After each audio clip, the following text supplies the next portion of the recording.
Robert Greene ने ताकतवर बनने के कुल 48 नियम बताए हैं। इनमें से जो फिफ्थ लॉ है, यानी कि जो पांचवा नियम है, आज मैं उसे एक्सप्लेन करने जा रहा। Hello friends, welcome to my channel. मैं इस वीडियो सीरीज में 48 लॉज ऑफ पावर के एक एक लॉ को बहुत ही point wise and different approach के साथ एक्सप्लेन कर रहा, जिससे कि आप हर एक लॉ को बेहतर तरीके से समझकर ताकतवर बन सकें। वीडियो में आगे बढ़ूं उससे पहले एक क्लेरिफिकेशन दे दूं।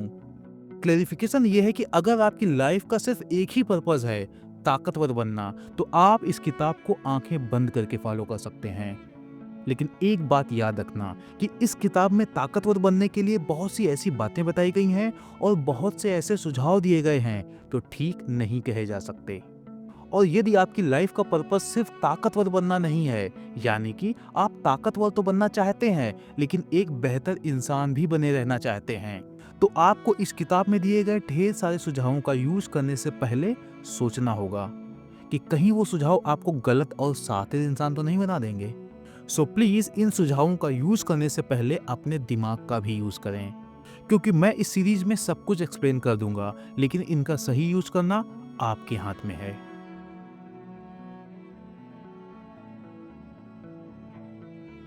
जब बात ताकत और सफलता की आती है तो दुनिया आपके बारे में क्या सोचती है, इससे फर्क पड़ता है।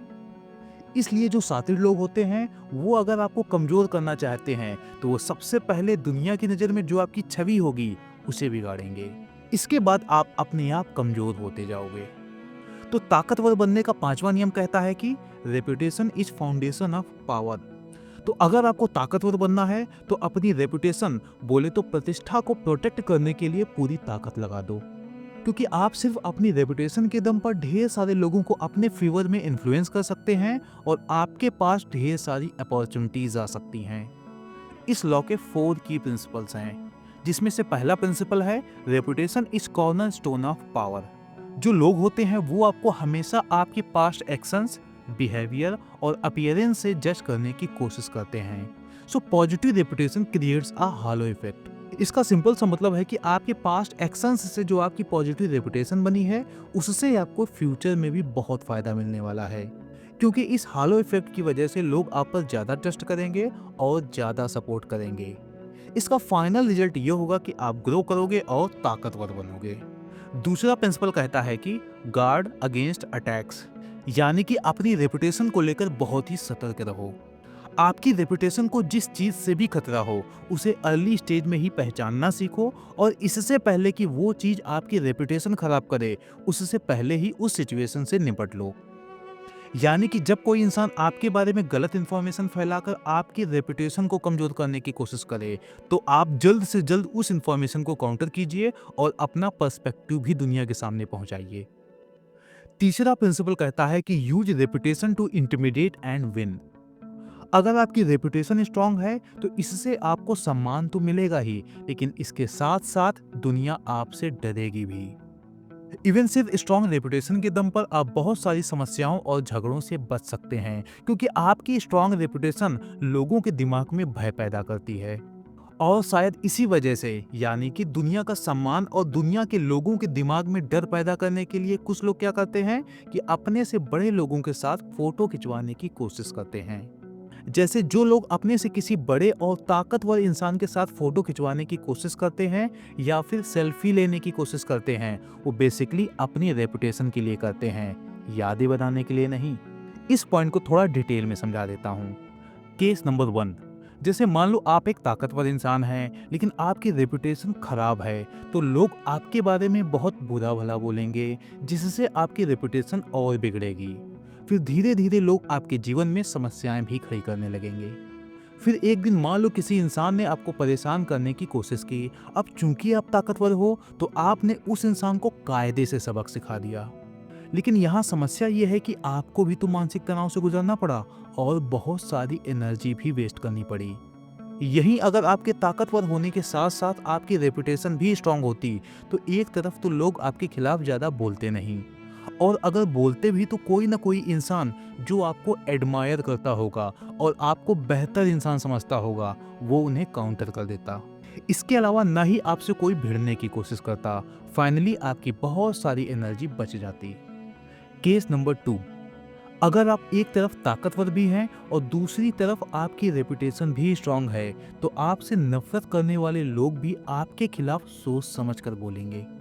केस नंबर 3, अगर आप ताकतवर नहीं भी हैं लेकिन आपकी रेपुटेशन बहुत स्ट्रांग है, तो भी आप ढेर सारी परेशानियों और फालतू के झगड़ों से बच जाएंगे, क्योंकि आपकी स्ट्रांग रेपुटेशन लोगों के दिमाग में डर पैदा कर रही होगी। इसके साथ साथ चूंकि आपकी रेपुटेशन स्ट्रांग होगी, इसलिए लोग आप पर भरोसा करेंगे और आपके पास नई नई अपॉर्चुनिटीज भी आएंगी। वैसे स्ट्रांग रेपुटेशन को बिल्ड करने में लंबा समय लगता है, लेकिन रेपुटेशन बिल्ड करने का सबसे आसान तरीका ये है कि आप दुनिया को ये दिखा दें कि आपकी पहुंच ताकतवर लोगों तक है।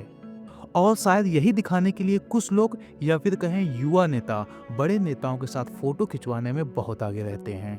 पॉइंट ये है कि यदि आपके पास कोई ताकत नहीं भी है लेकिन आपकी रेपुटेशन स्ट्रांग है, तो सिर्फ आप अपनी स्ट्रांग रेपुटेशन के दम पर सामने वाले को झुका सकते हैं।